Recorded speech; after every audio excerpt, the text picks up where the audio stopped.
मेरठ के सौरभ हत्याकांड में अब नए खुलासे हो रहे हैं। अब जांच में सामने आया है कि सौरभ की हत्यारोपी पत्नी मुस्कान और उसके प्रेमी साहिल शुक्ला ने पूरी प्लानिंग के साथ वारदात को अंजाम दिया। आरोपियों से पुलिस पूछताछ में बुधवार को दिल दहला देने वाले खुलासे हुए। हत्या करने के बाद साहिल ने 24 घंटे तक कटा सिर और कलाइयों से कटे हाथ अपने घर पर अपने कमरे में रखा, वहीं सोया। वहीं सौरभ का धड़ मुस्कान के कमरे में बेड के बॉक्स में रहा और मुस्कान उसी बेड पर सोई। आरोपियों ने पुलिस को बताया कि उन्होंने नवंबर 2024 में सौरभ को मारने की प्लानिंग बनाई थी। उसे रास्ते से हटाकर दोनों साथ रहना चाहते थे। इसके लिए उन्होंने नवंबर में ही गांव-गांव जाकर यह पता किया था कि जानवर के मरने पर उसे कहां दबाया जाता है, ताकि हत्या करने के बाद वह सौरभ का शव वहां दबा सके और किसी को इसका पता भी न चले। 22 फरवरी 2025 को मुस्कान ने शारदा रोड स्थित एक डॉक्टर के यहाँ अपने को डिप्रेशन का मरीज बताते हुए नींद की गोलियां लिखवाईं, क्योंकि बिना डॉक्टर के पर्चे की नींद की दवाइयां नहीं मिलती हैं। इसके बाद उसने गूगल पर सर्च कर नींद और नशे की गोलियों के कुछ सॉल्ट और देखे।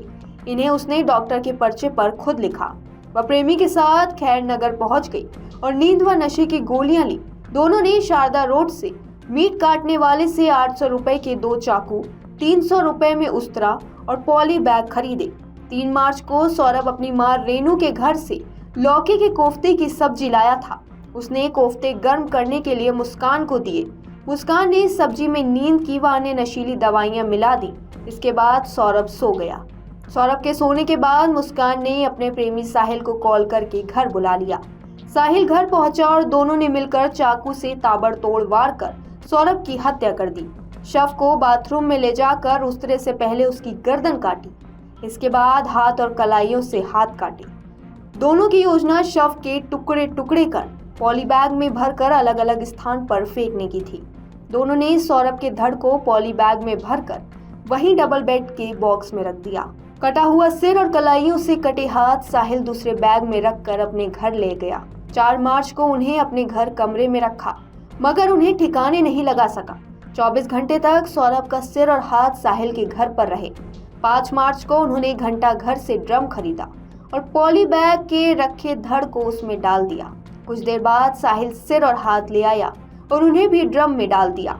ऊपर से सीमेंट और डस्ट का घोल कर उसमें भरकर उसे सील कर दिया। एसपी सिटी आयुष विक्रम सिंह ने बताया कि वारदात से कई दिन पहले सौरभ की शराब की बोतल में मुस्कान ने नींद की गोलियां भी मिलाई थी, ताकि नशे में होने पर उसकी हत्या की जा सके। लेकिन सौरभ ने उस दौरान शराब पी ही नहीं। इसके बाद कोफ्तों में नींद की गोलियां मिलाई गई। जब सौरभ को यह पता चला तो उसने अपने परिवार से बातचीत की। उसने 2021 में तलाक के कागज भी तैयार करा लिए। हालांकि बाद में दोनों के बीच सहमति बनी कि तलाक नहीं लेंगे और बेटी के जीवन को देखते हुए साथ साथ रहेंगे। इसके बावजूद मुस्कान ने साहिल से मिलना नहीं छोड़ा। जब सौरभ यहाँ आता था तो वो साहिल से नहीं मिलती थी, लेकिन उसके जाते ही फिर मिलने लगती थी। इस बार साहिल 2 साल बाद लंदन से मेरठ आया था। मुस्कान की मां ने कहा कि जब से सौरभ लंदन गए थे तब से मुस्कान रेंट पर रहती थी। जब से शादी हुई तब से ही ऐसे अलग अलग रहते थे दोनों।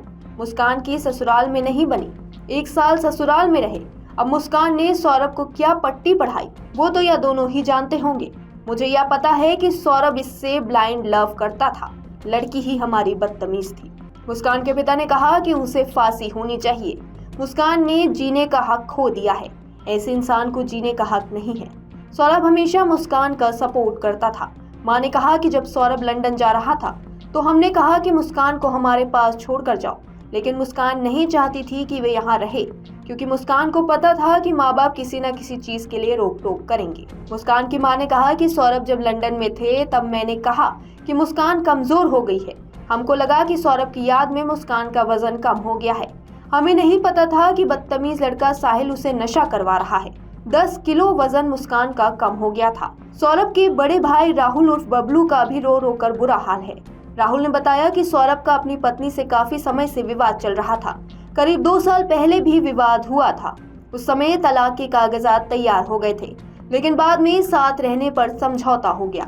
यदि उस समय तलाक हो जाता तो मेरे भाई की हत्या नहीं होती और यह दिन देखना नहीं पड़ता। वहीं कॉलोनी के लोगों ने किसी तरह राहुल को संभाला।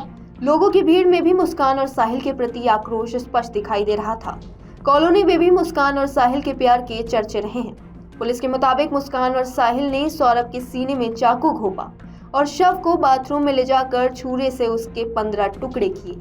शव सीमेंट में इस कदर ढसा हुआ था कि पोस्टमार्टम के लिए पूरे ड्रम को ही मोर्चरी भिजवाना पड़ा। पुलिस ने ड्रम तोड़वा कर शव निकाला, जिसमें सिर, दोनों हाथ, पैर के पंजे अलग अलग मिले। एसपी सिटी आयुष विक्रम सिंह ने बताया कि सौरभ अपनी पत्नी मुस्कान और उसके प्रेमी साहिल के संबंधों में बाधा बन गया था। उसे रास्ते से हटाने के लिए मुस्कान और साहिल ने वारदात को अंजाम दिया। दोनों ने मिलकर बेरहमी से सौरभ की हत्या कर दी। इस हत्याकांड की पूरे क्षेत्र में चर्चा हो रही है। अमर उजाला संवाददाता ने पड़ोसी महिला से जब बात की तो उसने बताया कि वे कुछ दिन पहले ही मुस्कान का नाम जानने लगे थे। जब पति नहीं होता था तो साहिल उसके घर कई बार आता था, लेकिन जब पति होता था तो वो उसके घर नहीं जाता था। महिला के अनुसार मुस्कान के घर पर दिन में खाना ऑर्डर करने के लिए दिन में 6 बार डिलीवरी बॉय आते थे। फिलहाल पुलिस कई बिंदुओं पर जांच कर रही है। साहिल के कमरे की दीवारों पर कई ऐसी पेंटिंग भी मिली जिससे उसको साइको होने और भूत प्रेतों में रुचि रखने का अंदेशा भी जताया जा रहा है। एक पेंटिंग में एलियन का चेहरा और काले पेन से डॉट बने हैं, जिस पर पेन से आकृति बनाई गई है, you can not trip with us. इसका मतलब है कि आप हमारे साथ ट्रिप पर नहीं जा सकते। आरोपी पत्नी और उसके प्रेमी को कोर्ट में पेश करने के लिए पुलिस लेकर जा रही थी तो वकीलों ने आरोपियों की धुनाई कर डाली।